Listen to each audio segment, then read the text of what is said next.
que es ¿por qué el psicoanálisis en el siglo XXI? Que bueno, empezamos a ver ayer a partir de la exposición de los panelistas. En este caso vamos a hacer foco en esto de los nuevos códigos, que bueno, que podemos pensar que son los nuevos códigos, y lo hicimos a partir de un trabajo de Marcelo Viñar, que lo presentó acá en SAPI, que además lo presentó en FEPAL, en el marco de la temática esta de invención-tradición. Para sintetizarlo sería la pregunta, digamos, o una de las preguntas importantes del trabajo de Viñar, es cómo se las arregla un psicoanalista formado con los códigos o con los referentes culturales de la modernidad, con las nuevas presentaciones que tiene el sufrimiento del siglo XXI, ¿no? Sobre todo el trabajo con adolescentes. En cuanto a la capacidad para pesquisar cosas en una frecuencia de una vez por semana. Ya a esta altura de la vida y del trabajo uno tiene la sensación de que sí, que se consiguen cosas atendiendo como un encuadre de una vez por semana, pero a la vez yo creo que si uno, como hacen estos autores, pone blanco sobre negro sobre blanco las cosas, en realidad actúa y hace muchas cosas más de las que se hacen, lo que puede significar interpretación de un contenido inconsciente. Esto es lo que quiero decir. Para mí la primera gran sorpresa de volver a la institución psicoanalítica cuando volví a casa fueron cuando vi los trabajos de Killingham. Vos lo hablaste del tema ese. Killingham. Déficit y conflicto. Claro, esa yo no lo tenía así estructuradito como se planteó ahí en ese momento, pero yo sí sabía de que muchas veces uno iba más allá de la interpretación, iba más allá con un consejo, con direccionar a alguien por un lado, con hacer cosas que no eran. Ahí uno pensaba en el pensamiento analítico, cosa que también es todo un tema, porque bueno, en mi caso personal, los pacientes no se movieron, la que se movió fue el analista, entonces siguieron al analista, por lo cual eso también es diferente en cuanto a toda la migración es a Tenerife, a las Islas Canarias. Entonces, yo tengo pacientes de Canarias que han sido mis pacientes en los últimos años. Fue una idea cuando retorné de seleccionar pacientes, no todo el consultorio me parecía factible de poder atender por Skype o por la gravedad del caso o porque había un chico asocial, entonces yo estaba preocupada ya que cuando el momento venía con la policía no tenía que pensar las cosas que podían suceder a tantos kilómetros. No era un caso para...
Please. Silence, please. Perdón. Antes de comenzar el panel final, me encomendó el presidente de FEPAL que les presente la nueva revista latinoamericana de psicoanálisis.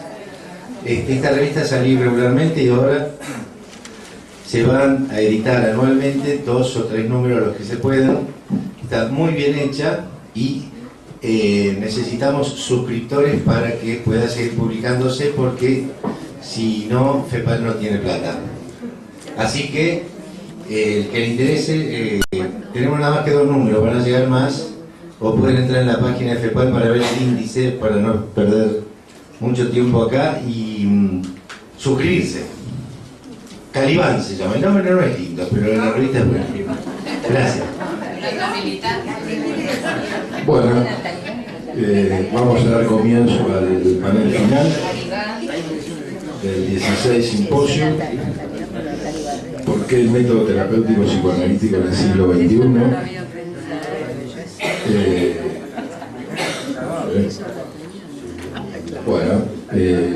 Los dos panelistas, el doctor Rafael Paz, miembro destacado de nuestra institución, que creo que no hace falta presentarlo más, y el doctor Rubén Zuckerfeld, van a hacer uso de la palabra, y les puedo asegurar, porque escuché los entretelones de los comentarios, así que va a estar muy interesante. Así que vamos a hacer silencio, vamos a escuchar, y después lo que quieran tienen la palabra y pueden opinar.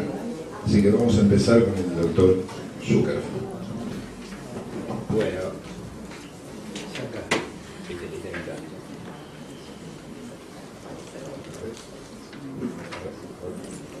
sí, ahora sí. Bueno, estaba comentando que el trabajo que yo preparé tiene una coincidencia con un hecho que ha sucedido estos días. Ahora van a ver en la medida que se lo pueda leer. Hay algunas copias circulando, pero igual voy a leer despacio. Pero hay una coincidencia en el hecho de que este trabajo, van a ver, es un trabajo que va desde, en cierta forma, desde Jorge Luis Borges a Adolfo Bioy Casares. Y en estos últimos días ha habido una situación a partir de una mujer que ha generado conflicto y ha motivado un desagravio a Bioy Casares. Este trabajo, en cierta forma, para mi gusto, van a ver al final, se convierte en un desagravio a Bioy Casares, por otros motivos. La otra particularidad es que parte de este trabajo, con muchas modificaciones, está publicado en la revista Imago del último número del año pasado, una parte de trabajo. Y la tercera particularidad es que algunas citas están basadas en 2 libros, para mi gusto, bastante incunables. El primero de los cuales es con el que comienza el trabajo, así que voy a leer directamente.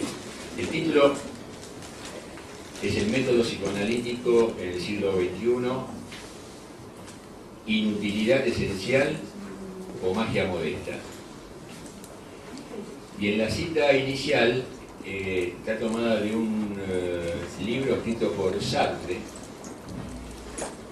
que es interesante porque es un libro que está prologado por Pontaliz, y es un libro que en realidad lo que describe son los 2 guiones cinematográficos que escribió Sartre para la realización de una película que se estrenó con Montgomery Clift, que se llama Freud, una pasión secreta.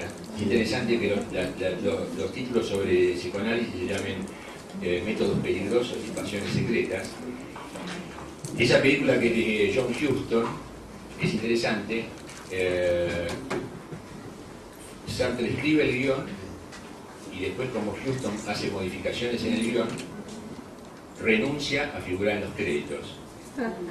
Es decir, mucho tiempo después se supo que Sartre había escrito el guión de esa película. Y hay un libro que tiene, bueno, mi hijo, tengo algunos acomodos en ese sentido con el tema de los guiones, que está detallado 2 guiones que hizo Sartre. En una parte del guión dice: escribe Sartre. Freud y Marta se hablan sin mirarse, los dos están vueltos hacia la calle. Freud: ¿sabes lo que pienso? El hipnotismo es un efecto, nunca una causa. Marta: ¿qué quiere decir eso? Se nota que Freud busca en su mente, es una cuestión sobre la que nunca había reflexionado. Freud: la primera vez que hipnoticé a Dora se durmió en un segundo, porque tenía confianza en mí, porque estaba deseando ponerse en mis manos. Marta: por tanto estaba enamorada.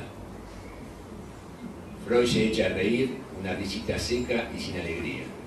Freud, con esa voz irónica que adopta cuando habla de sí mismo. ¿Enamorada? Sí, pero no de mí. Mírame, Marta, y dime si se puede. El método psicoanalítico descrito por Freud consiste en una actitud, una forma de escuchar y un procedimiento destinado a comprender y tratar distintas formas del sufrimiento humano, privilegiando el uso de la palabra en su valor semántico y en su valor prosódico, su musicalidad, teniendo en cuenta la importancia de la resonancia empática. Su fundamento, como es conocido, se basa en las nociones de inconsciente, transferencia e historia psicosexual. Estas han tenido numerosas revisiones teóricas y de investigación empírica, inclusive en la historia del psicoanálisis. También es sabido que Freud intentó darle estatus científico a un método que provenía en su origen de la sugestión hipnótica y que a partir de las nociones centrales del mismo se desarrollaron diferentes técnicas constitutivas, por lo general, de distintas corrientes teóricas que suelen llevar el nombre de sus líderes fundadores.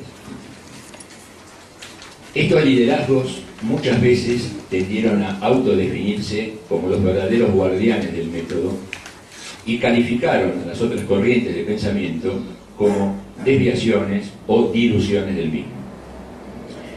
Esto implicó estar o no dentro del movimiento psicoanalítico con una deriva hacia un discurso político en el sentido que le da, por ejemplo, Dardo Escabino.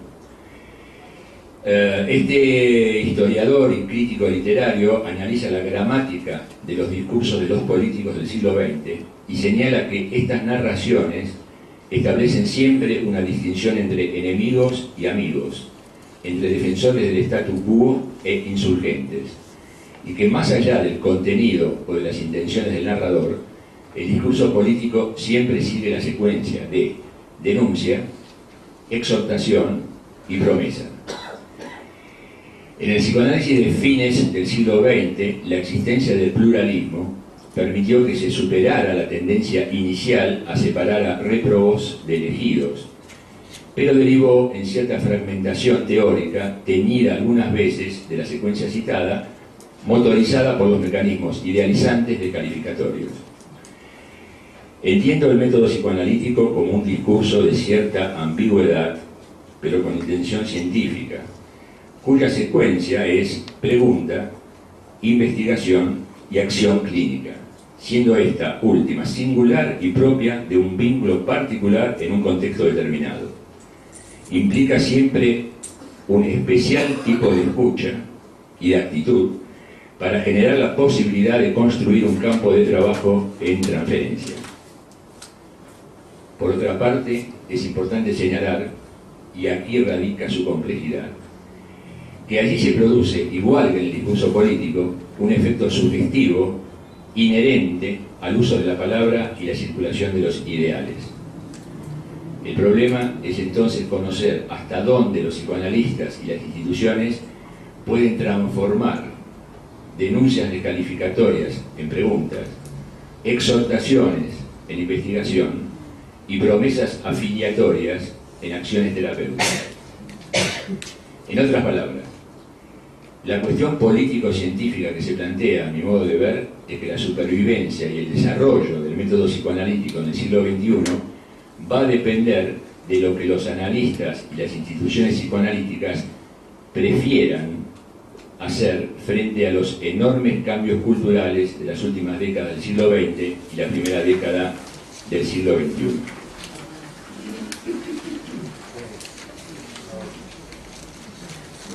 Bartleby o preferiría no hacerlo. Acá viene el segundo libro. El segundo libro, bueno, creo que he conocido la novela corta Bartleby de Melville. El tema es que esta novela ha tenido distintas traducciones. Yo he tenido también la oportunidad de tener acceso a la traducción de Jorge Luis Borges, que incluye un prólogo que hace Borges de la novela Bartleby. Y en ese prólogo Borges escribe: Bartleby nos muestra esa inutilidad esencial que es una de las cotidianas ironías del universo. La breve novela de Herman Melville, Bartleby el escribiente, plantea la historia de un rehusamiento que se expresa en una fórmula reiterada, que en inglés es I would prefer not to, traducida por preferiría no hacerlo, forma con la que el copista Bartleby responde a los pedidos del abogado de Wall Street que lo contrata en su despacho. Esta novela ha sido analizada por diversos autores y disciplinas. Deleuze plantea que Bartleby copia sin cesar y rechaza 7 veces las distintas demandas de cambio de actitud, generando perplejidad en el abogado, con su fórmula agramatical, limitante y paradojal, lo de preferiría no hacerlo, pero también provoca cierta imitación en los otros copistas que trabajaban en la oficina, como relata Melville. La historia continúa con el amanuense instalado en la oficina, la exasperación que produce, y finalmente con Bartleby rehusando cualquier ayuda, dejándose morir de hambre solitariamente en la cárcel.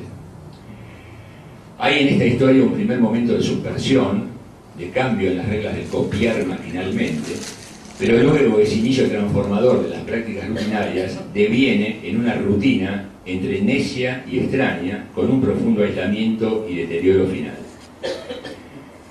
Julio Moreno, que es quien más ha trabajado y analizado esta novela, señala que lo que hace el escribiente Bartleby con su fórmula reiterada no es una fina ironía de Melville al mundo maquinal, copiador, que puede matar el valor de lo auténtico y lo original. Borges, en el prólogo de la obra que él mismo tradujo, señala la soledad que transmite el personaje, quien además de obrar contra toda lógica, obliga a los demás a ser sus cómplices y nos muestra la existencia de una inutilidad esencial. Esta suerte de oxímoron borgiano resulta, a mi modo de ver, una metáfora fecunda para pensar cómo un descubrimiento y un método derivado que revolucionó a la ciencia, el psicoanálisis, podría quedar reducido a un aporte más a la historia de la filosofía o de la literatura, con un valor esencial indudable para la cultura, pero con una inutilidad preocupante en su valor terapéutico. Psicoanálisis y preferencias. Acá hay esto ya más conocido, esta es una frase de Green de la metapsicología revisitada, que fue en el año, Uribarri la hizo en el año 96, pero la frase de Green, quería aclarar, es de 1975. Green escribe, Green que no es precisamente un investigador empírico, ¿no? Escribe: o bien el análisis, manteniéndose en las posturas del análisis clásico, se coagula en un cuerpo embalsamado y esclerosado, o procura extender su campo, profundizar sus conceptos y hacer su autocrítica renovándose periódicamente. Green plantea la opción, como decía, promediando la década del 70. La formulación entonces de la pregunta sobre el método psicoanalítico en el siglo XXI obliga a pensar cómo una teoría y una práctica subversiva en su origen, con un apogeo en el Río de la Plata en los 60 y 70, puede haber perdido hoy en día parte del reconocimiento de su valor terapéutico. Existen, a mi modo de ver, 4 problemas que provienen de preferencias que conviene estudiar para reflexionar acerca del porvenir del método psicoanalítico en el siglo XXI. A. Problemas del pluralismo o preferiría no traducir. La historia del método psicoanalítico se desarrolló plena de rupturas y fragmentaciones que en las últimas décadas fueron caracterizadas como pluralismo. Su aspecto loable es la valoración de la diversidad, pero el rasgo preocupante del llamado pluralismo es cuando deviene en una suerte de racionalización benévola para aludir a una fragmentación abarcada por una causa común y vehiculizada a través de un movimiento. Esta es una situación que ha evolucionado, pero ha quedado un remanente de fragmentación babélica que se intenta resolver a veces con hegemonías que se atribuyen ser el verdadero psicoanálisis. Creo que el problema consiste en la dificultad de traducir, esto lo he presentado en otras oportunidades, esta parte más desarrollada, la dificultad de traducir el pensamiento propio y el de los otros en el sentido de Ricoeur y de George Steiner, quien, revisitando el mito de Babel, plantea que no hay allí un castigo divino, sino una apuesta ética en el sentido de una obligación de traducir para comprender. Esta sería la manera, o una de las maneras, de sostener un pluralismo riguroso. Pero, si los psicoanalistas y sus instituciones prefieren no hacerlo, y de hecho aplastar la diversidad con la fragmentación sin traducción, o con el dogma del verdadero psicoanálisis, el porvenir del mismo en el siglo XXI puede comenzar a perder su musicalidad y hacer ruidos. B. Problemas de encuadres o preferiría lo conocido. En la práctica analítica, como también sucede en otras prácticas sociales, si se estudia el descubrimiento o la producción de un concepto o de un dispositivo, puede reconocerse en este proceso un conjunto de 4 actores dentro de un determinado contexto histórico y social. En primer lugar existe el creador, es decir, el que descubre lo que nadie ha percibido o valorado antes y lo presenta como tal. Este es, siguiendo el sentido del término creación, algo así como el momento divino.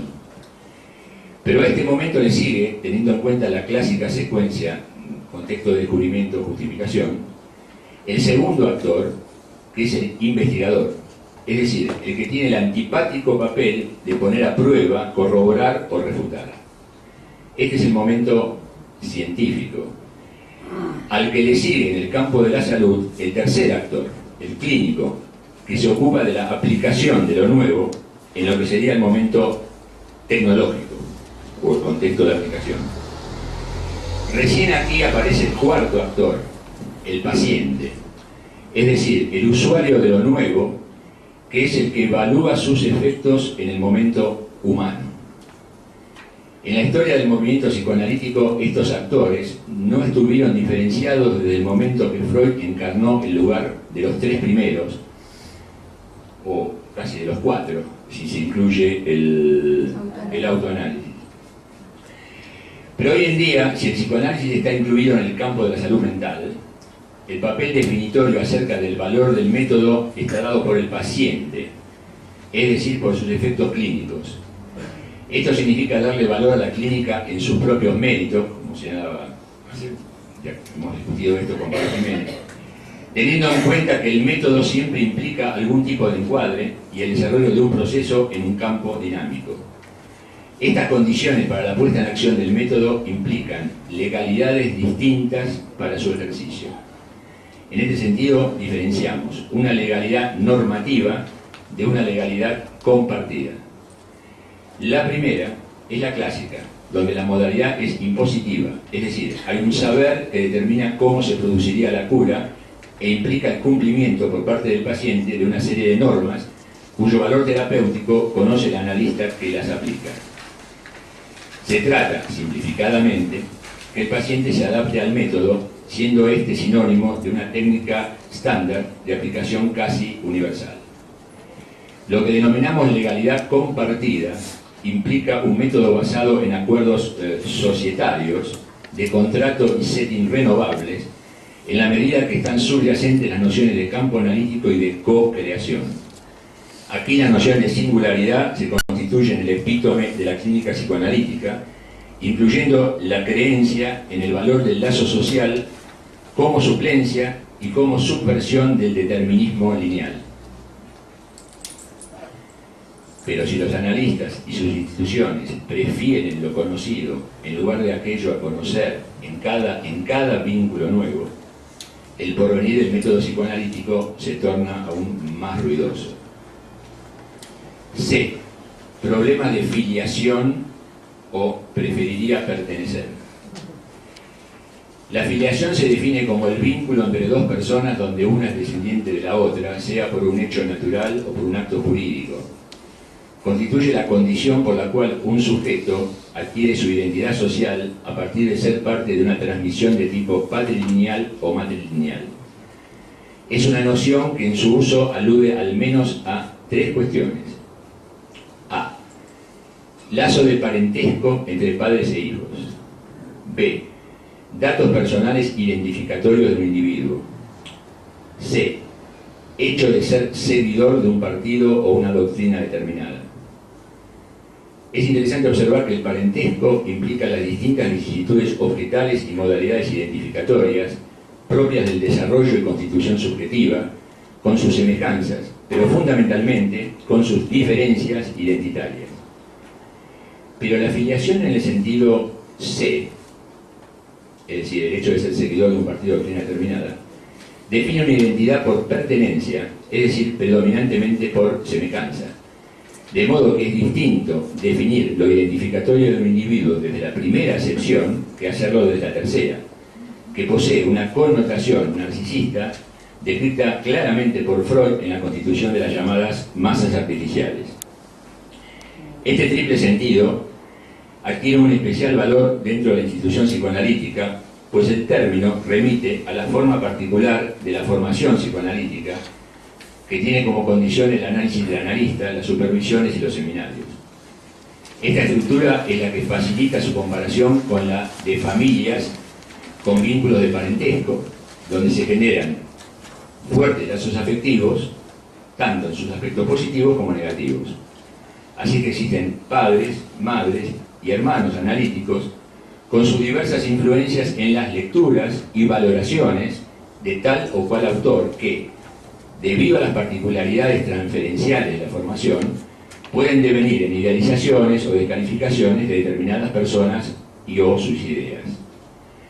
Toda afiliación psicoanalítica implica un grado de parentesco simbólico que constituye un primer aspecto constitutivo de la identidad del analista: análisis personal, supervisiones, lecturas y el lazo afectivo citado. El segundo aspecto, que es central, es el que proviene de su propia experiencia clínica, que articulado con el primero va a constituir un trabajo de filiación sobre el que Laplanche señala. Esto es de Laplanche. Venir después de otros no es ni una fuente de riqueza ni una maldición, pero puede ser un privilegio si uno se sabe situar con relación a ellos en la posición precisa, significativa, que lo habilite para hacer trabajar sus propuestas y aún para ponerlas a trabajar nuevamente. Las vicisitudes transferenciales e identificatorias son naturales en este proceso, pero el problema que consideramos importante se plantea cuando la filiación se define predominantemente por la adhesión o pertenencia a un determinado grupo que define qué es el psicoanálisis y la identidad psicoanalítica. Cuando un médico o psicólogo se define como psicoanalista, está aludiendo a una praxis a la que alude el sufijo ista, como en pianista, futbolista, novelista o economista.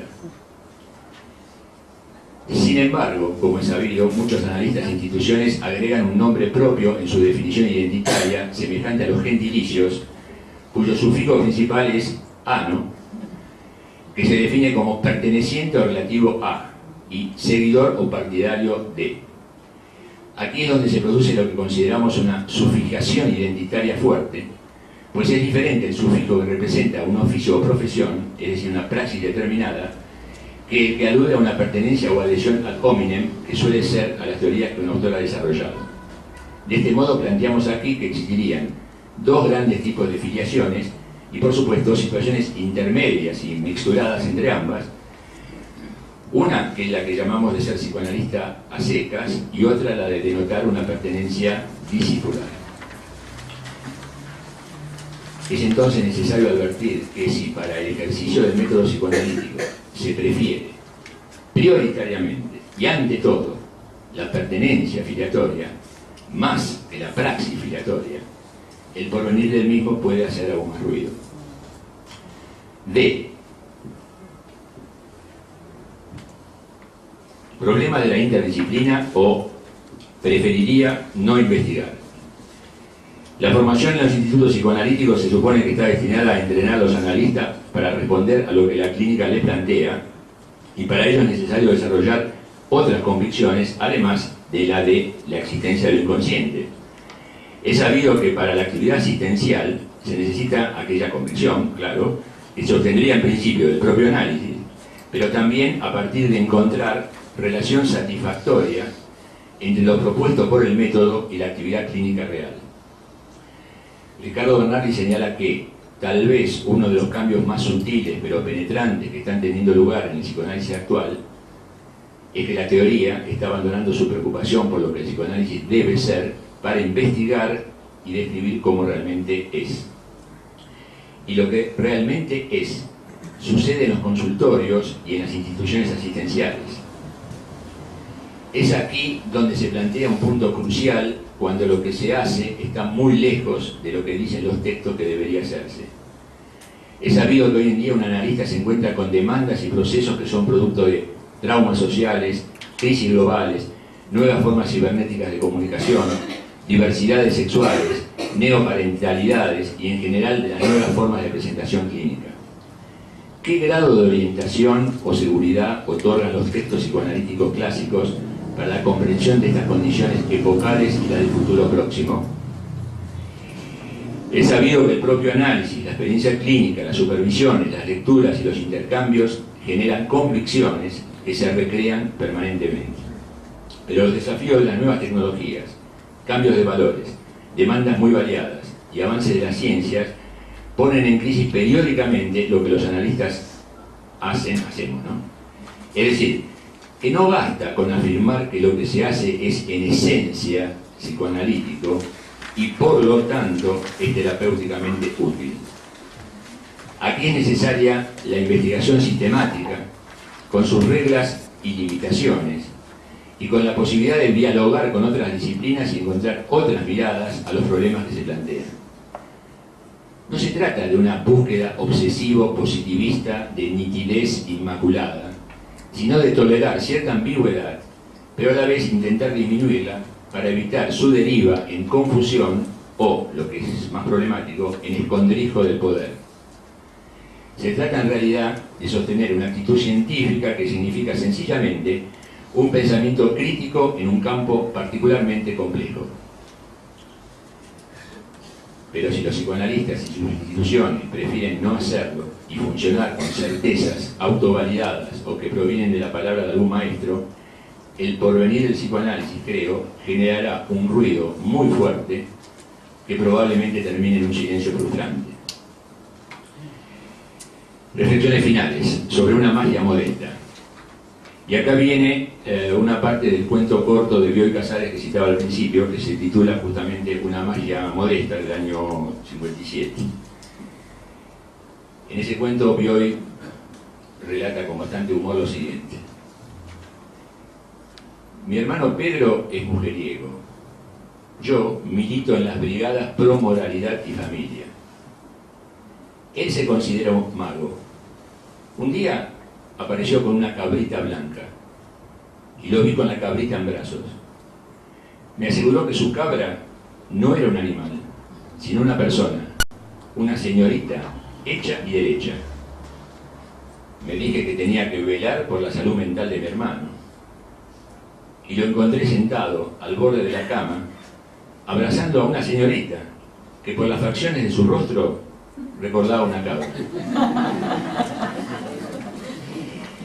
El psicoanálisis nace en la moral victoriana y varios de sus efectos en historias singulares de mujeres a las que se le paralizaban misteriosamente las piernas, de hombres que no podían detener pensamientos absurdos o de niños que padecían temores inexplicables. Consecuencias conocidas hoy en día como producciones del inconsciente reprimido que en su época eran extrañas o enigmáticas. Freud prefirió investigar e intentar traducir aquellas manifestaciones y crea el psicoanálisis, es decir, un método de investigación y terapéutico cuya acción por la palabra produjo en aquellos sufrientes efectos mágicos, de una magia que no poseía la espectacularidad de la hipnosis y su efímera duración, sino que iba acompañada de un proceso en un vínculo particular. Y más tarde, por ejemplo en 1920, prefirió modificar aspectos de la teoría y del método a partir de los nuevos desafíos clínicos donde se encontraban otros pacientes y otros enigmas. Ese proceso implicó nuevas traducciones con la intención científica y ética de comprender al otro y hacerse comprender por el otro, núcleo duro de toda disciplina que se sustente sobre una mínima base racional. Además, esto también implica resonancias empáticas que configuran campos más o menos armónicos, donde analista y paciente utilizan sus instrumentos personales, como se aprecia en la figura 1. La figura 1, que es la única figura, no sé, porque como 1 es una deformación profesional. Esta es la fotografía de un libro de un humorista muy conocido, se llama Rudy. El libro se llama Buffet Freud, pero en Brasil, este libro tiene muchas ediciones con diferentes tapas, pero en Brasil se publicó la edición portuguesa de este libro, que tiene esta tapa que es distinta a todas las anteriores. Si ustedes observan la tapa, cuyo dibujante se llama además Laertes, figura doblemente mítica, ¿no? por Shakespeare con Hamlet y por el lado del padre de Ulises, observarán a una analista sentado atrás con un violín y a un, digo para los que no lo están viendo, y a un paciente recostado en el diván tocando la flauta traversa. Las preguntas vigentes sobre el método psicoanalítico allí ilustrado serían: ¿tocan la misma melodía? ¿Cada uno acompaña al otro? ¿Toca cada uno la suya? Me comentaron en San Pablo en un comentario que el problema sería que si el analista en lugar del violín estuviera tocando la guitarra. ¿Toca cada uno la suya? ¿Se toca igual acostado que sentado cara a cara?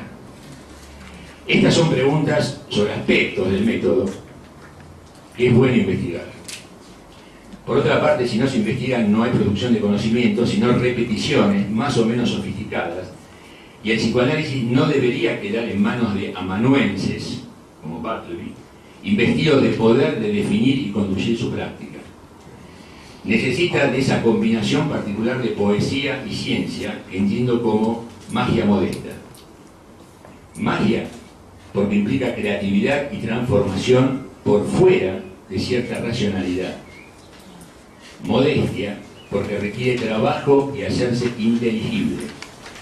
Se trata de una combinación íntima de invención y disciplina, de alejarse de la realidad y a la vez ser realista. Luis Berés es un crítico literario. En su comentario sobre el cuento de Bioy Casares, que leí un fragmento, señala que la preocupación metafísica sirve al personaje para situarse ante un interrogante.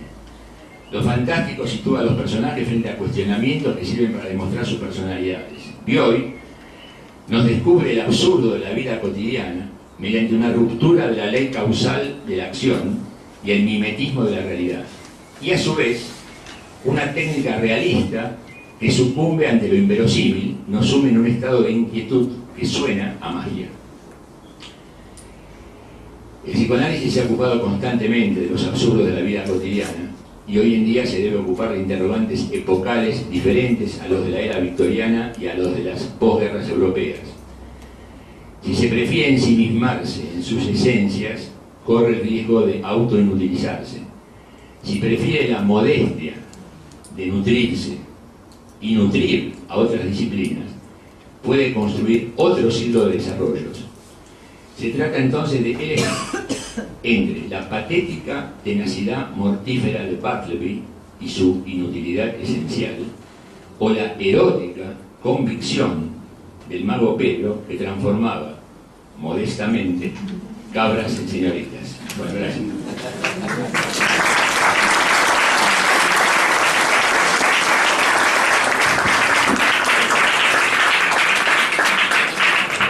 Bueno, después de esta presentación con un fuerte impacto estético-intelectual, vamos a escuchar a Rafael Paz. Bien.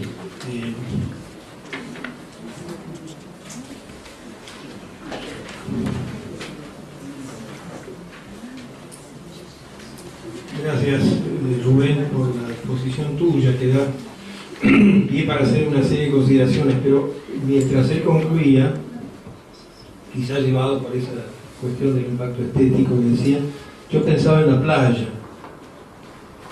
pero desde un punto de vista muy pragmático. Ustedes saben que los lobos marinos son animales, bueno, muy simpáticos, rarísimos, etc. Pero una sola cosa no hay que hacer, me lo han dicho, no lo sé, pero es creíble, que es evitar ponerse entre ellos y el mar, que es su vía natural de salida, porque ahí se ponen furiosos y nos comen. Yo pensaba que estoy entre los chorizos y ustedes. Entonces,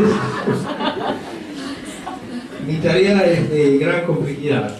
O sea, tengo que decir cosas significativas y al mismo tiempo entretenerlos, para que no piensen en el mar. La cuestión del método, de entrada, absolutamente de entrada, suscita un sentimiento ambivalente. Porque, por un lado, aparece unido en la historia del conocimiento y del psicoanálisis como tal, y el desarrollo de este simposio lo ha mostrado, a una normativa fuerte, a un dispositivo de constricción, en donde la natural expansividad humana, que es lo que uno provoca, por el mero hecho de, en silencio, disponerse a escuchar a alguien.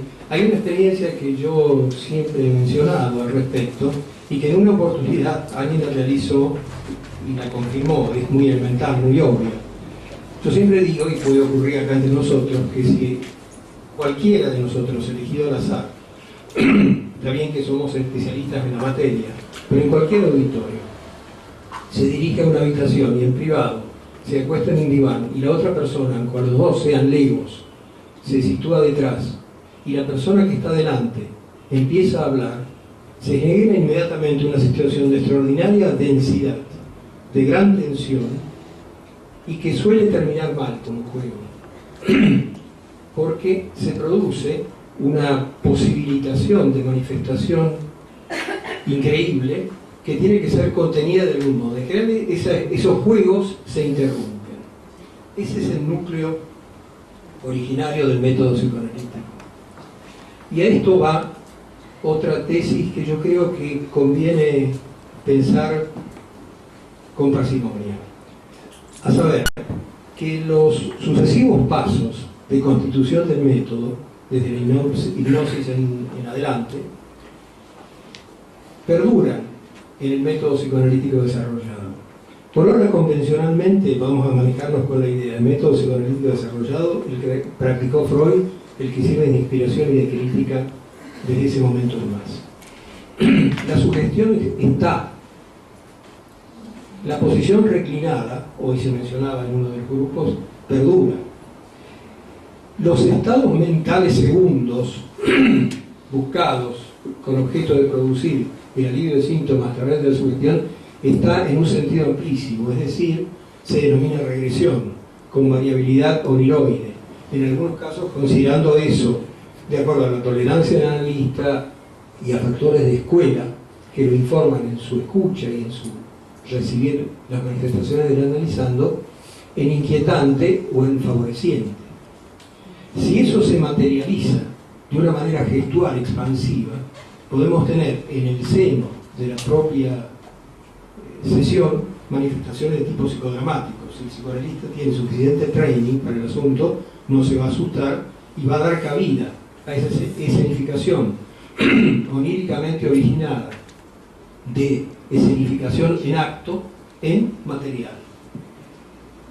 Tenemos la hipnosis, tenemos la posición reclinada, que no es solamente para estar más cómodo detrás del paciente y sin ser observado, como decía Freud por ahí, varias horas, sino facilitando este estado tan peculiar que aparece simbolizado en el dibujo por tocar la flauta traversa, es decir, ejecutar un instrumento que hay que aprenderlo, que es un aspecto muy interesante del proceso de autoaprendizaje, es decir, de un aprendizaje subyacente, implícito, no explícito, que analizando, va realizando de qué es analizarse. Entonces, nos encontramos, sin duda alguna, luego a la interpretación, y se ha hablado bastante, citándolo a Marcelo Viñar, de lo de voz propia, que ha calado, digamos, y aparece como una suerte de emblema de libertad y de creatividad. Pero si recordamos el método de Freud, la paradoja es que cuando Elizabeth dijo déjeme hablar, él la dejó hablar, para decirlo de una manera artística. Si Freud hubiera dicho a Elizabeth no voy a hablar yo, no estaríamos acá reunidos, el análisis no hubiera existido, digamos, dramáticamente. Es decir, la voz propia, paradojal, que haya cabida en el análisis, es la del analizando. Y el gesto originario de Freud es extraordinario en un señor grande, 40 años en pie a principios del siglo XX, un tipo enorme, dando cabida, aceptando las manifestaciones. Digo manifestaciones porque creo, algunos lo saben ya, que yo creo que hay que modificar obviamente la consigna nuclear del método, que es asociación libre, atención flotante, por libre manifestación y percepción flotante. Porque la polisensorialidad y las distintas formas de captación del analista son las que se ponen en juego en la medida que uno pierde el miedo y en la medida que uno incorpora las riquezas del análisis de psicóticos, del análisis de chicos, del análisis en las casas, en fin, se abren las potencialidades de captación y se expanden las posibilidades de manifestación.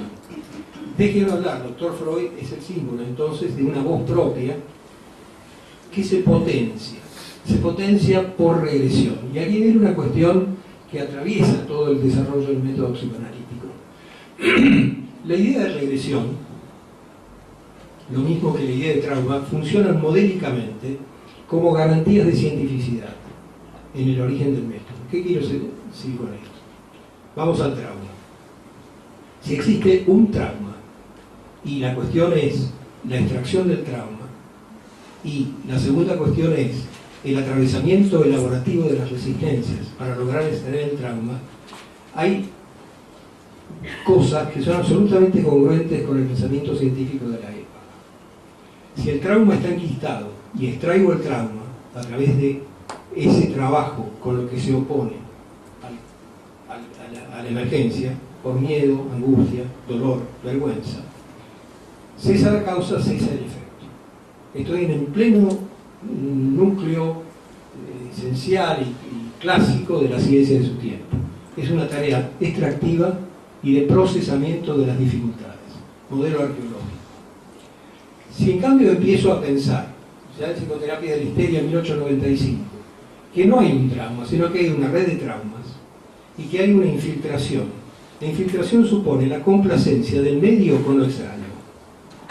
Si lo decimos en un salto descomunal, usando una palabra que a los lacanianos les gusta mucho, hay un goce del huésped con el parásito. Y este es el núcleo de resistencias pertinaces y de toda una masa enorme de desarrollos psicoanalíticos que están basados en la paradoja. ¿Cuál es la paradoja? Más allá del principio del placer. Entonces, podemos entender que algo doloroso, si encuentra un aliado para su evacuación, se evacúe. Lo que no podemos entender, salvo que introduzcamos hipótesis que trastocan absolutamente el campo, es que algo doloroso perdure por ser doloroso, constituyendo parte del núcleo de ese ser, o yendo a constituir parte del núcleo de ese ser. Esa paradoja es el más allá del principio del placer y se abre una dimensión totalmente distinta que no modifica el método como tal, pero sí los aspectos técnicos a implementar y la actitud del psicoanalista que transforma su asombro. Hay una serie de estipulaciones muy al modo de Rouen, que es clarísimo en ese sentido, de modificaciones, digo, en el psicoanalista para ligarse con aquella parte de la personalidad, digamos sintéticamente, con la cual puede empezar a dialogar de esta paradoja, de que hay otra parte de él que disfruta en el dolor. Todo el misterio del masoquismo, todo el misterio de la repetición está aquí incluido. Durante todo este lapso, el método como tal, en sus términos genéricos, no sufría transformación. Hay una confusión muy grande entre aproximaciones de naturaleza técnico-instrumental y lo que es el método. En ese sentido, se puede decir que el método perdura, pero no por potencia fetichística, por así decir, sino que perdura porque ha encontrado una connaturalidad, con algo esencial de la condición humana, que va más allá de la intimidad. Yo he escuchado varias veces la palabra intimidad.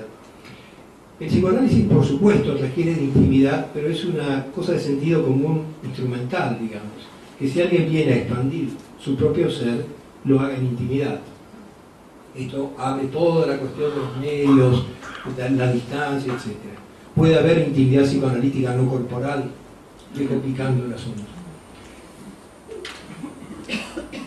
Pero el psicoanálisis no busca lo de la intimidad, es una confusión muy grande, porque va más allá de la intimidad. Es en todo caso, la intimidad resistida.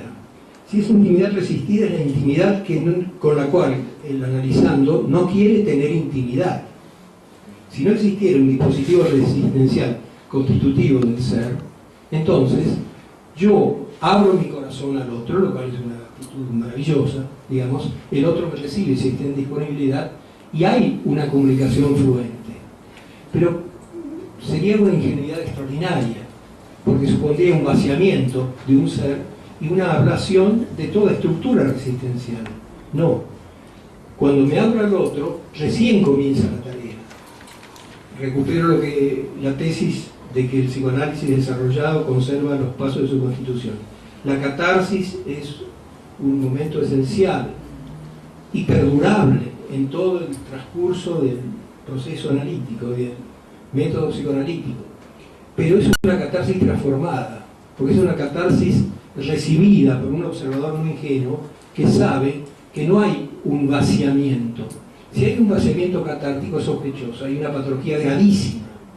Si alguien dice todo y se vacía, estamos en presencia de una situación absolutamente grave, que yo como tal no la he visto nunca, digamos. En realidad tendríamos una especie de situación demencial transferencial, donde queda totalmente vaciado, porque si no, estructuralmente es necesaria la existencia de resistencia, de lo que no se dice.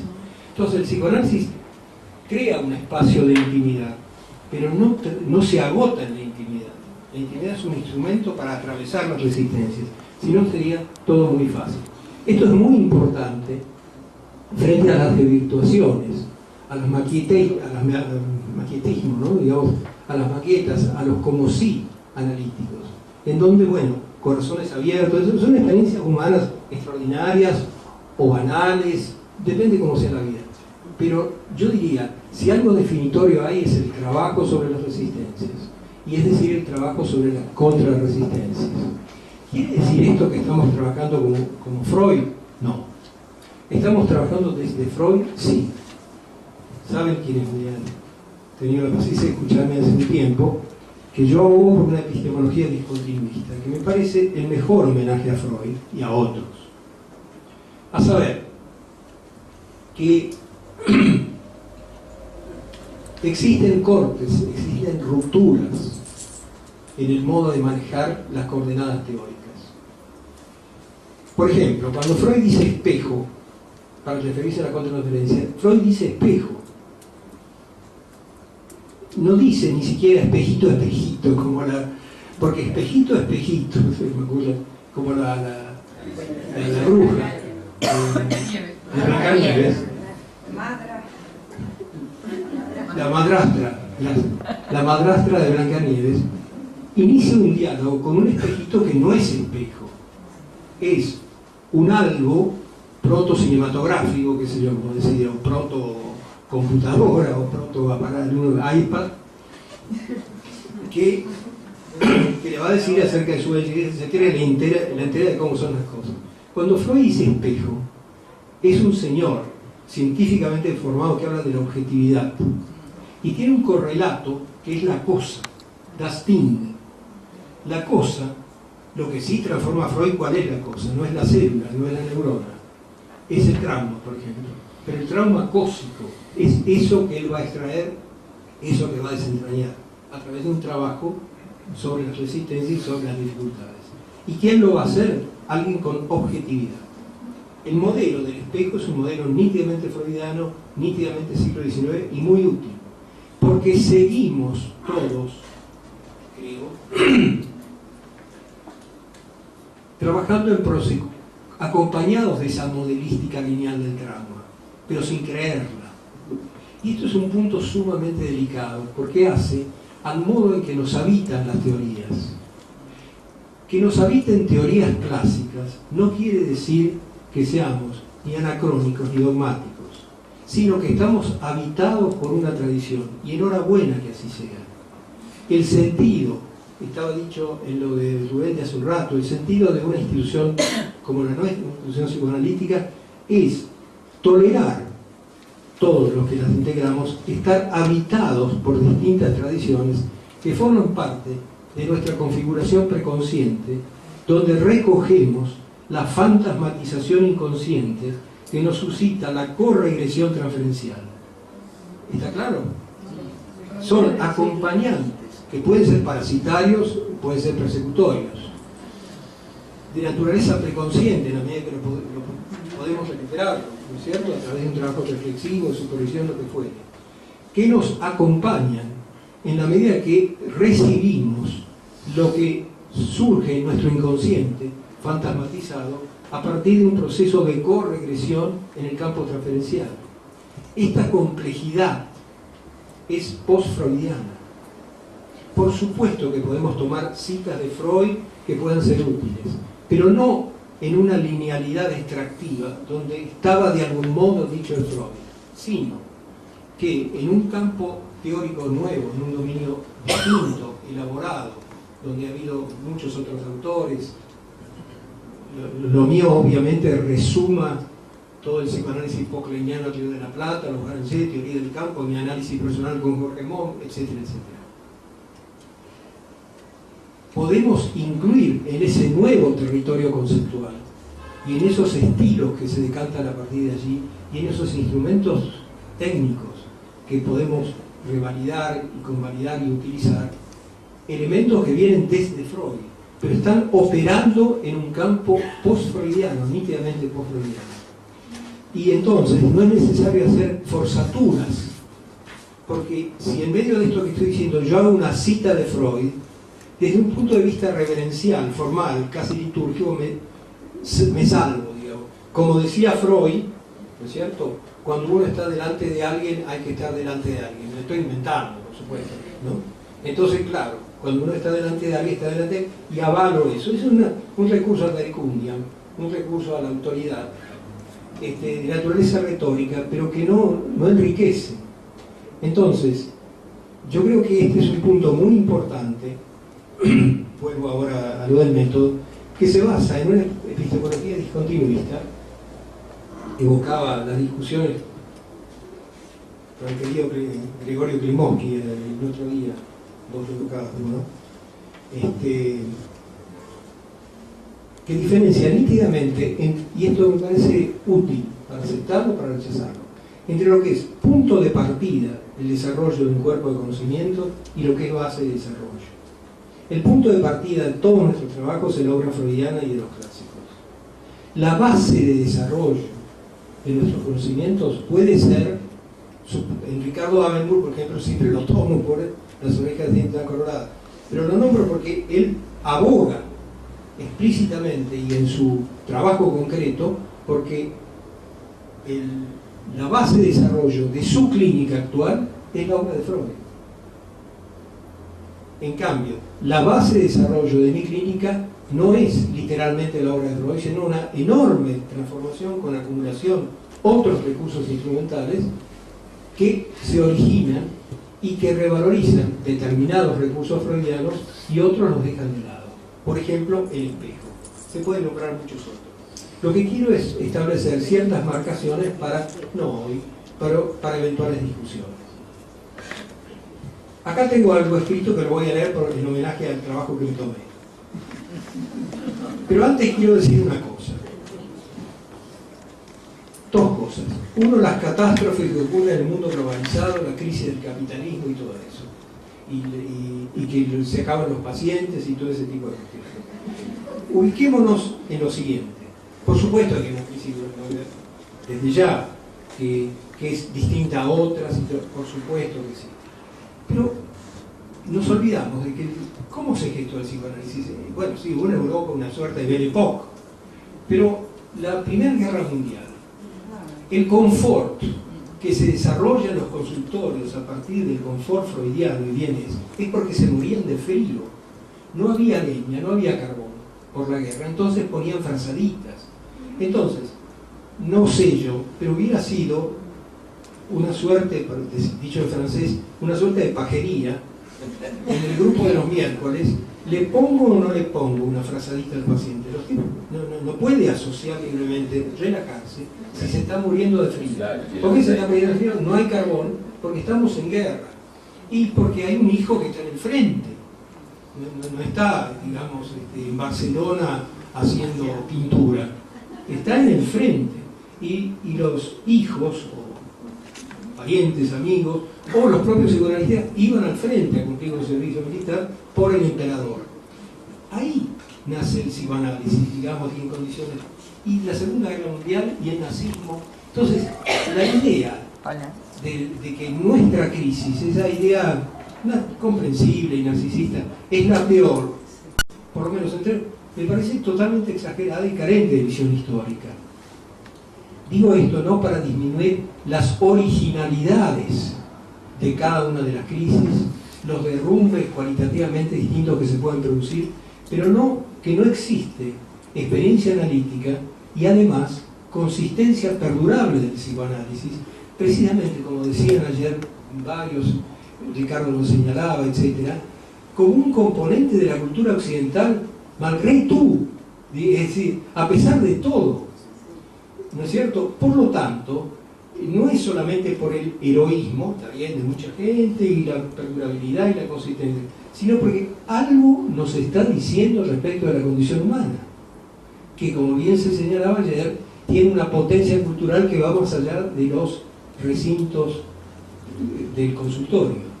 Pero, el núcleo, a mi entender, de esta riqueza analítica y de esta potencia simbólica, cultural y transcultural, China, etc. Yo ahora estoy analizando coreanos porque se dio a través de una persona y claro, tiene la ventaja que como son clanes, viene uno y después viene el otro, y es rarísimo. Efectivamente, porque no son ni japoneses ni chinos, que uno los conoce más. No mucho, tampoco, porque son enigmáticos, como se dice en las novelas. Sí. El oriental enigmático, claro.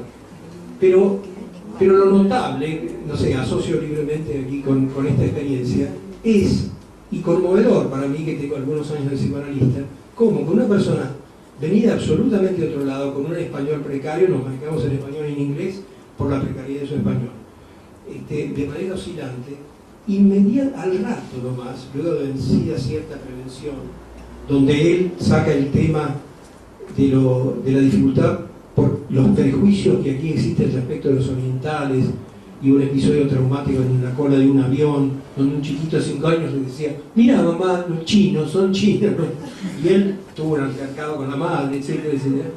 Al rato se crea un ambiente de potencialidad regresiva. Ese pequeño milagro que nos reafirma identitariamente todos los días tiene que ver con el haber anclado desde Freud en adelante en algo constitutivo de la condición humana que luego se ha desarrollado de manera sumamente compleja. Ahora podemos, con enorme soltura, hablar del paradigma del apego, podemos, aquellos que tenemos una raíz kleiniana, disfrutar al ver cómo las relaciones primarias o arcaicas están en la superficie de todos los días. No hay que ir a buscar las profundidades, sino que la necesidad de ser mirado, la necesidad de ser valorado, la necesidad del contacto, de vuelta al enigma del Skype, lo voy dejando ahí provocativamente como enigma para que lo sigamos procesando. Todo eso se pone en juego con un pequeño detalle, en un dispositivo que tenga sus barreras. Porque, y acá, el ego.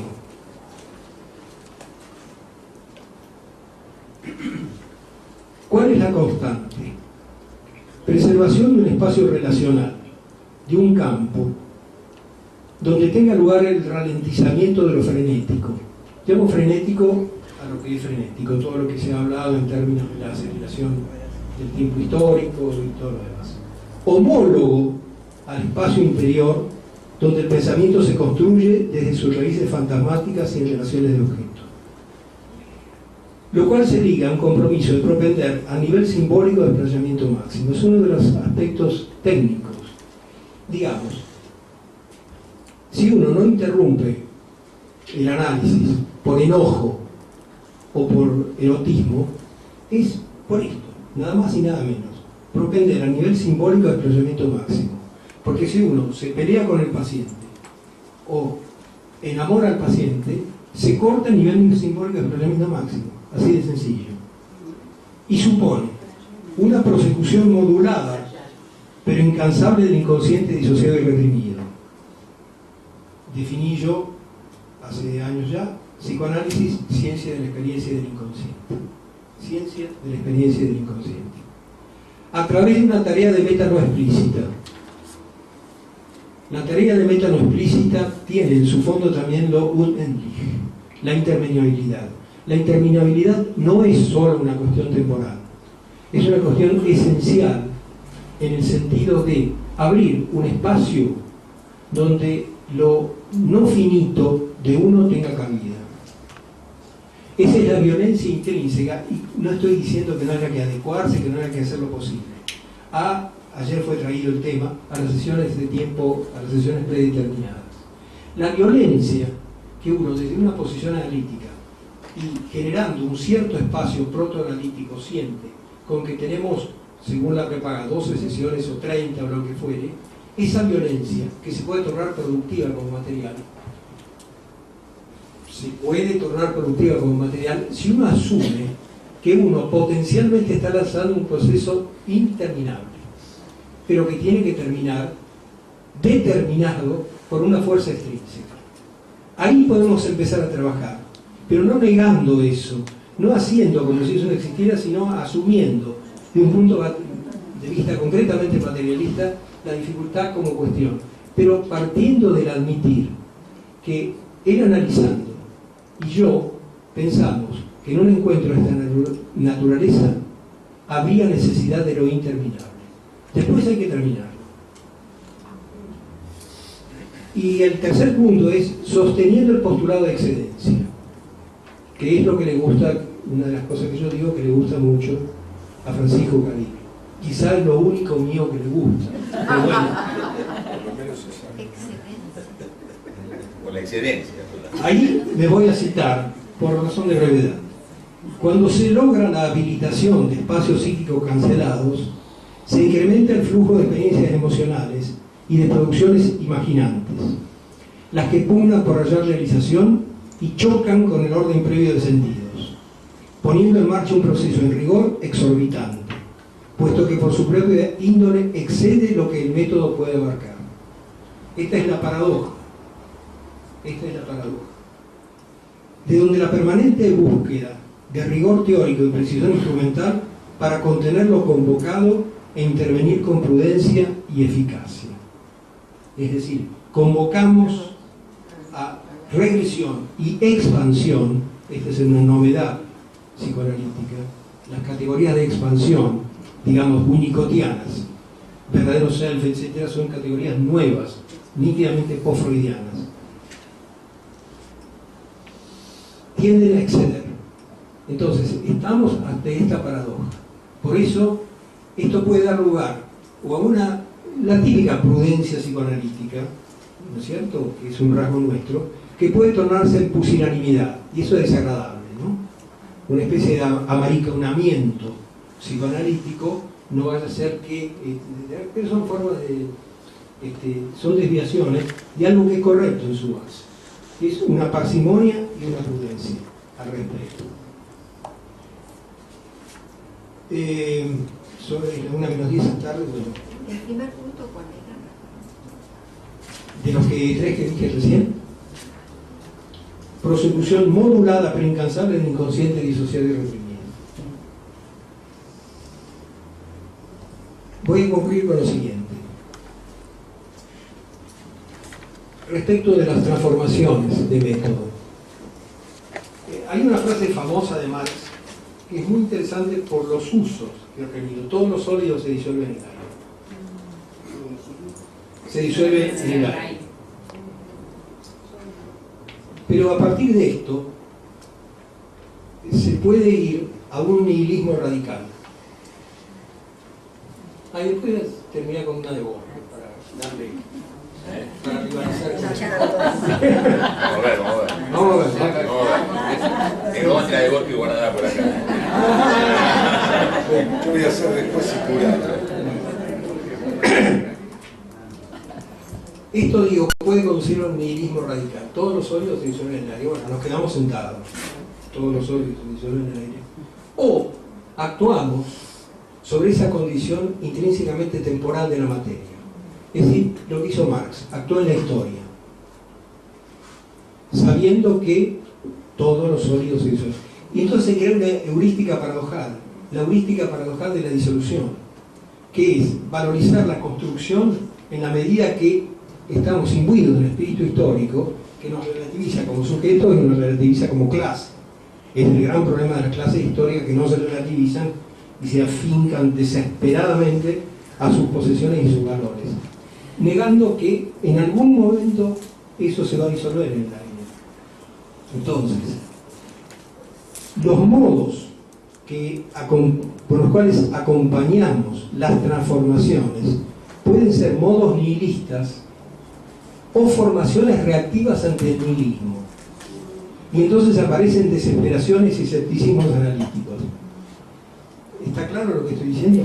Es decir, que alguien que puede pensar que en el fondo esto ya no da y se va a acabar, ¿no es cierto? Y entonces reactivamente apelamos a dogmatismos. Una de las funciones interesantes en el campo ideológico, no discuto conocimientos del lacanismo, es que reaviva una ortodoxia con referencia, con consistencia, con solidez, con dureza, digamos. Y por eso, frente al escepticismo reinante, da de manera codificada y con un referente que interesantemente, en el sentido de epistemología discontinuista, se desespera Lacan por decirse freudiano, pero bueno, el único intérprete o el intérprete por excelencia de Freud, con lo cual refunda, pero intenta apropiarse, trágicamente diría yo, de aquella herencia.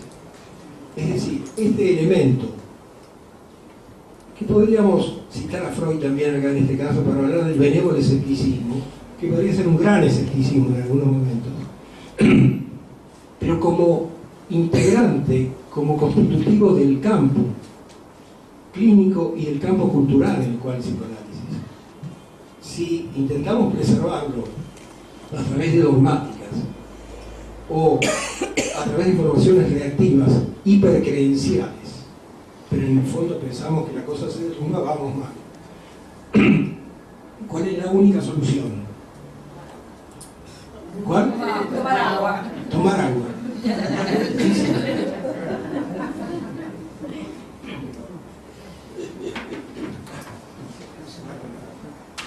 La única institución, parece un aviso esto, es esta. Es decir, una institución psicoanalítica no cruel. Denomino crueldad no al hecho de que al entrar sean flagelados malignos, o puede darse esa flagelación también, sino donde exista una contención productiva. Contención productiva quiere decir, vuelvo al francés, una contención no boluda. Porque contener es una de las palabras de mayor riqueza, de aporte post-freudiano. Lo que decir los desarrollos de Dion al respecto, que es fácilmente desvirtuada por banalización. Porque es otro de los problemas del psicoanálisis. Nuestra práctica está tan cerquita de las cosas que toda la gente hace con los otros, pero al mismo tiempo infinitamente lejos, en la medida que se inscribe en un método. Y en la medida que hay un proceso institucional, en sentido fuerte, de legitimación para realizar esa tarea, extraña y demorada. Entonces, ahí el papel de la institución es la transmisión en sentido fortísimo de la expresión, relegitimar cada vez y sobre todo ayudar al proceso de elaboración identitaria que es permanente. Yo sugiero agregar una bibliografía a lo que vos dijiste, que es lo que yo digo sobre, sin falsa modestia, ¿vieron cuando dice Maradona? Sin falsa modestia. En tercera persona. Él es Maradona, habla Maradona. Rafael dice, lo de relativización totémica. Yo creo, termino con esto. Yo creo que un análisis cabal y un análisis didáctico, lo ha demostrado, lo he vivido, lo he teorizado y lo he vivido, produce una relativización totémica, es decir, se introduce en la zona de las identificaciones primarias. Entonces, eso tan temido desde un racionalismo plano, tan temido, que es, claro, voy a ser otro, o la traición a la progenie de la cual uno procede, etcétera, etcétera, tiene algo de eso que producirse. Eso es lo que denomino, es todo un desarrollo, ¿no? Relativización totémica, cuyas fuentes se hallan también en Freud, digamos, ¿no? Es decir, cómo acceder a la legitimidad de una práctica expansiva, sin metafísica, un ente, sin fin, que tiende a la expansión de un iceberg cuyo límite inferior no sabemos, y es a través de este proceso constante, paradojal, de relegitimación a través de poner en juego identificaciones en distinto nivel, pero al mismo tiempo en colectivos transversales. Y creo que uno de los éxitos, se me ocurre en este momento, de una asociación absolutamente libre, es que los simios de SAP somos una fratria. Y los padres tienen estatuto simbólico. No hay un padre al cual haya que liquidar para hacer... Tienen estatuto simbólico. Naturalmente Freud, pero hay otros, hay tíos, Lieberman es paradigmáticamente uno. Entonces creo que no es baladí, qué lindo, nunca la puedo usar, no es baladí para el procesamiento de la identidad analítica, la pertenencia y la estructura simbólica que sostiene una institución. Bueno, gracias. Jorge. Se animaba. No me dice yo quería decir, además, que omitió Louis Schwartz un antecedente sumamente importante, y es que mi coequiper, que pertenece también al Club San Lorenzo de Almagro como yo, es una mesa de San Lorenzo de Almagro, con un anfitrión que estuvo en la B hace poco de River. Rubén en su currículum tiene que jugó en la octava de San Lorenzo.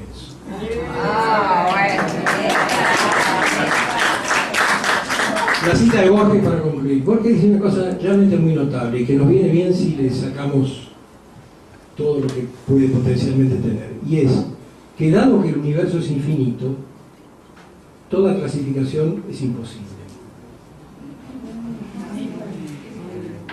Nosotros partimos, por definición, de que el universo es infinito. El iceberg, lo interminable, la expansión sin límites, pero por eso mismo, porque no era un clínico, nosotros sí, en el seno de eso realizamos lo que Freud definiría como imposible, que es circunscribir modelísticamente un trozo del infinito y clasificarlo.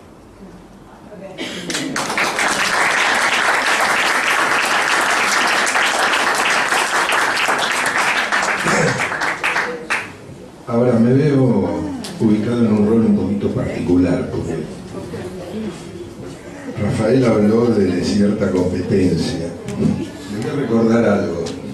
Mito bíblico, el rey Salomón. El famoso juicio del rey Salomón acerca de quién era la verdadera madre del borrego está basado en el renunciamiento de la verdadera madre a ser la madre. No sé si recuerdan la anécdota. Entonces, él falla a favor de la verdadera madre porque había renunciado a ser la verdadera madre. Entonces vamos a hacer una cosa. Vamos a decir que ninguno es madre y padre del borrego, que es el psicoanálisis, somos todos dueños. Pero vamos a considerar que en el día de hoy hubo una impacto estético, ¿estamos de acuerdo en eso? Sí.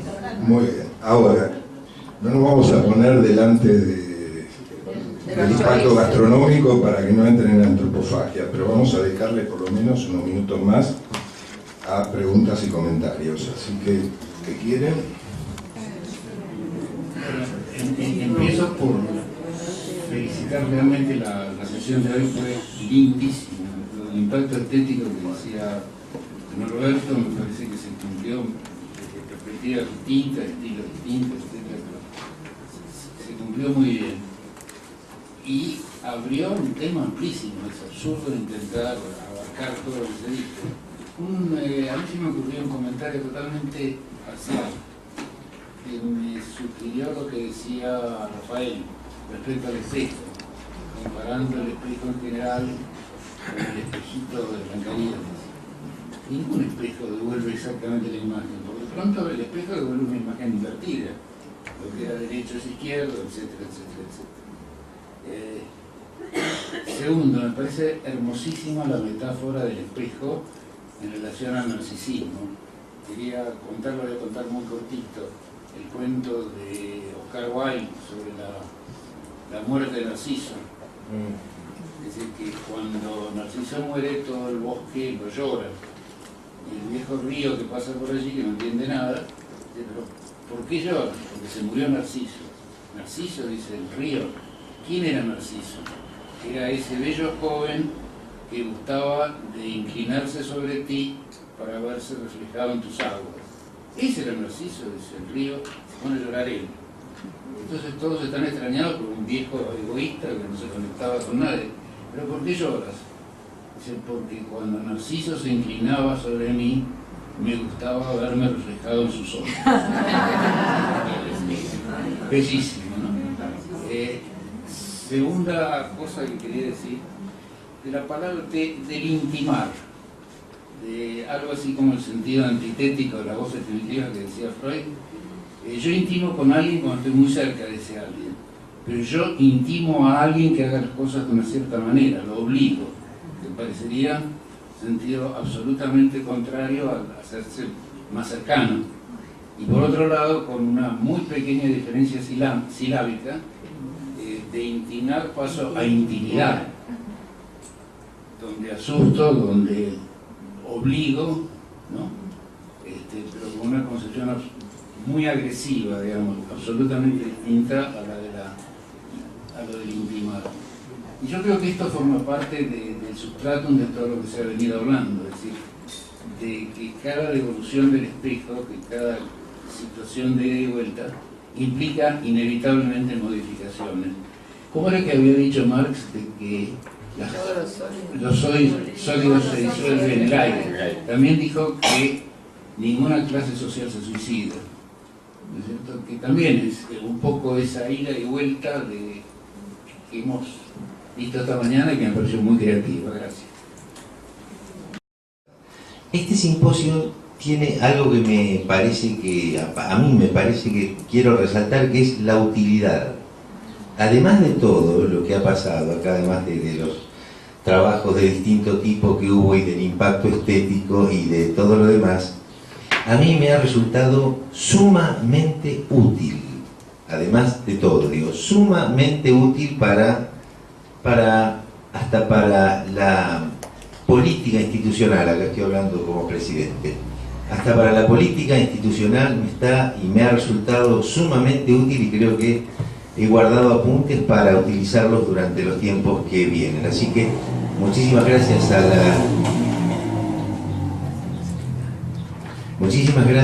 a la comisión directiva, no los voy a nombrar, qué sé yo, y una vez más, como siempre, cada vez que hacemos estas cosas, ¿dónde está Silvia Calvet? Si está por ahí. ¿Se fue? ¿No está? Bueno, que alguien se lo chimente. Le tenemos que agradecer a Silvia porque realmente forma parte ya de la organización de este tipo de eventos y está cada vez más práctica. Así que le agradecemos una vez más y como siempre a Silvia. Gracias a todos también. Bueno, Ricardo Carlino. Voy a ser muy, muy breve. Aunque voy a hacer algo que creo que es fuerte. El psicoanálisis fue creado por Freud, pero el pensar que había una vida inconsciente tiene muchas paternidades, solo que Freud hizo un cuerpo doctrinario, lo fundó y ese es su mérito y es una escuela. Cervantes, en el diálogo de dos perros, Cipión y Berganza, por ejemplo, son dos perros que tienen la posibilidad de cuando viene de noche pueden hablar. Entonces uno le dice al otro, habla todo lo que se te ocurra, porque si no lo dices nunca más se te va a ocurrir. Esta es la regla fundamental. Eso yo sí lo sabía de verdad. No estoy quitando ningún mérito a Freud, pero quiero decir, como que también en Mendoza hicimos, voy a ser muy breve en esto, una entrevista a 3 estudiantes de psicología ciegos. Nos interesaba por el asunto de la psicoterapia, el psicoanálisis a distancia. Entonces fue una entrevista de 1 hora y media, pero una sola cosa. Yo le dije a una de ellas que es el mejor promedio de la facultad último año, y después me enteré que había sido mejor promedio en la escuela secundaria. Una chica muy inteligente, muy estudiosa. Le dije, bueno, suponte que viniera Dios y te da la vista en un segundo. Dice, ¿cuál sería tu reacción? Me dice, se me rompería el aparato psíquico. Me pareció genial. Ella cuando habla por teléfono se lo pone acá en el oído, el coso, y nosotros no distinguimos los distintos sonidos de cada número. Ella los distingue. Porque se ha entrenado para eso, ¿no? Porque es más inteligente que nosotros. Necesita, si los sonidos esos no son todos iguales. Ella distingue cada uno de los 10. Es decir, nosotros nos hemos hecho con una determinada perspectiva de psicoanálisis. Si este mundo cambia, los jóvenes que nacen ahora no tienen nuestra historia, tienen la historia que comienza con ellos, como hicimos nosotros, que la historia comenzaba con nosotros. Por lo tanto, puede haber otras aproximaciones a la posibilidad de conectarse con lo inconsciente, que la van a inventar los jóvenes, pero por supuesto no de cero, la van a inventar de todo esto que nosotros les damos. Pero estamos en un momento especial, porque siempre es de transición, nunca hay nada definitivo, pero este es un momento muy rico de transición. Y tenemos que ser cuidadosos en que no se les escape nada a los jóvenes de todo lo bueno que podemos tener y que a nosotros no se nos escape nada de la experiencia que ellos tienen, de lo nuevo que nosotros no tenemos. Eso es otra cosa. Obviamente no voy a intentar ningún comentario con todas las cosas que a uno se le podrían ocurrir con la interesantísima reunión que hubo, pero sí una asociación libre, ya que estamos medio en familia, que tal vez implique un homenaje al que fue mi primer analista y también el de mis 2 laderos. Una frase que se le adjudica, yo no estaba, y que los más veteranos de esta institución la conocen, pero tal vez los más jóvenes no, y como en mi familia se dijo que no voy a llegar al paraíso porque repito los cuentos, Bubi lo sabe, como creo que Bubi y Lili me perdonarán en esto, había una reunión en la época que yo había terminado mi formación, y donde se discutía el movimiento de candidatos y la política en la APA, etcétera, etcétera. En ese momento, un colega de mi camada, muy querido acá, Tito Colombo, tomó el micrófono y dijo: para el psicoanálisis hay dos caminos, o la epistemología o la magia, ¿no? No era una posible. Jaime Tomás, que era presidente vasco, presidente de la APA, dijo: pues a mí me parece que hay un tercero, que es el uso mágico de la epistemología. Domingo Guari. Como me gustaron muchísimo las dos presentaciones, quería hacer algún comentario, pero realmente siento que me resulta difícil. Pero veo puntos de coincidencia con las enormes diferencias de estilo que tienen los presentadores. Se me ocurría que tal vez quien está acostado en el diván tocando la flauta traversa, o el psicoanalista que está tocando el violín, tendría que alguno de esos instrumentos podría haber sido el bandoneón, por lo menos hoy, porque hay movimientos, en las dos presentaciones vi movimientos como de apertura y cierre, de apertura y de cierre, como de un fuelle, partiendo desde la inutilidad esencial, descrita con 4 aspectos y con una cosa como de apertura grandiosa, y termina en lo modesto, acto mágico, chiquito, que parece chiquito, para que después se vuelva a abrir cuando habla Rafael Paz, y empieza a mostrar que eso pequeño se abre de modo inconmensurable hasta cosas que no podemos manejar, pero vuelve a ser otra vez chiquito cuando dice, desde lo infinito recortamos pequeños pedazos, y así sí podemos clasificar, y en esa clasificación otra vez se vuelve a expandir en un movimiento creativo que nos entusiasma y nos da ganas de ir a comer. Mirta Ceriza. Bueno, no quería hablar porque quería quedarme con el gustito de lo que ustedes dijeron y de cómo lo dijeron. Y quería agradecerles las presentaciones. Pero me parece que hay algo en común también, como a Domingo, me parece que hay algo en común en lo que ustedes han dicho. Vos hablaste de tolerar la ambigüedad y configurar, y vos hablaste del infinito y de las configuraciones que uno puede hacer desde ahí. Creo que no conozco ninguna ciencia, me parece, ninguna ciencia que se meta con lo caótico, con lo ambiguo, con lo infinito, como el psicoanálisis y la física cuántica. De verdad no la conozco, porque no hay materialidad ahí con que operar. Y me pareció que las dos intervenciones de ustedes eran una apelación a nosotros, un incentivo a nosotros, para que si caminamos con un paraguas de representaciones psicoanalíticas hechas ya, que si se nos rasga el paraguas y vemos y aparece otra cosa que alude a lo infinito o a lo ambiguo o a lo no configurado, que nos, como le decía en el seminario, nos metamos en una balsita ahí y empecemos a navegar por ahí, que sería esto de lo que ustedes hablaron. Bueno, les quiero agradecer una vez más a los panelistas, los de ahora y los que iniciaron este último simposio, y a la presencia de todos ustedes. Así que ahora podemos ir al impacto de la pregunta.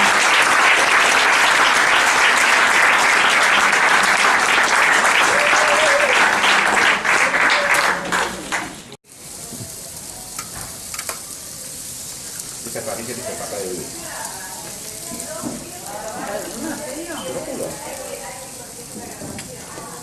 Yo lo juro, fue una telenovela.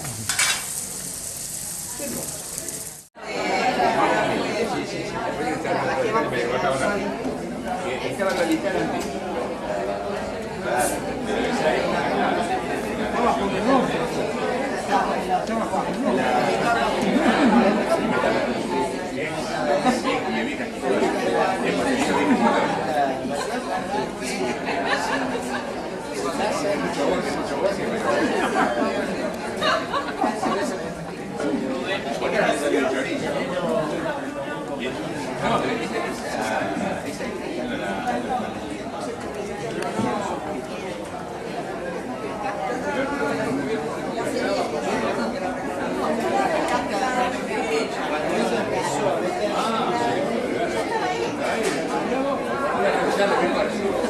¿Cómo no le parece?